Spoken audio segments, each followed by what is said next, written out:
السلام عليكم، يعطيكم العافية. يوم حزين بالخليل وكئيب هيك، بتحس الناس ملهاش نفس لتعمل اشي.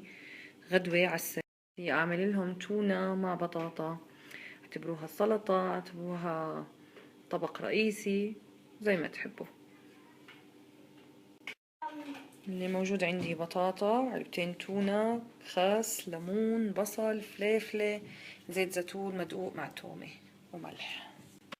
بدي اسلق البطاطا بالاول. هاي البطاطا حزيتها بالسكين من النص، قال يعني بيتقشر احسن. تنشوف كيف.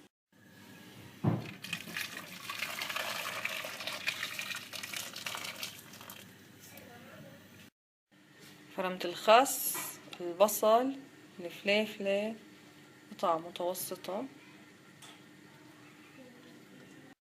التونة بدي اصفيها من هذا الزيت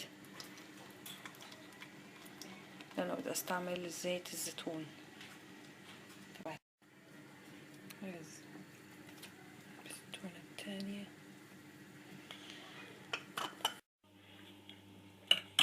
استوت،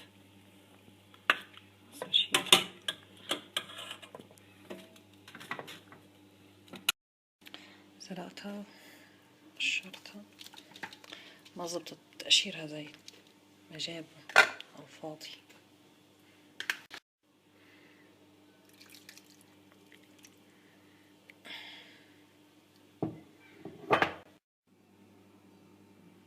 رشيت رشة سماق آخر اشي. شكلها حلو والوانها جميلة.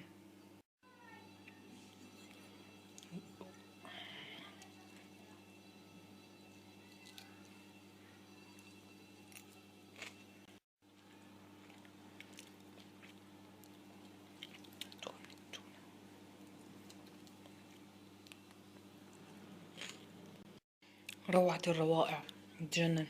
هذا الزيت مع التومة مع الليمون رهيب، لازم تجربوه.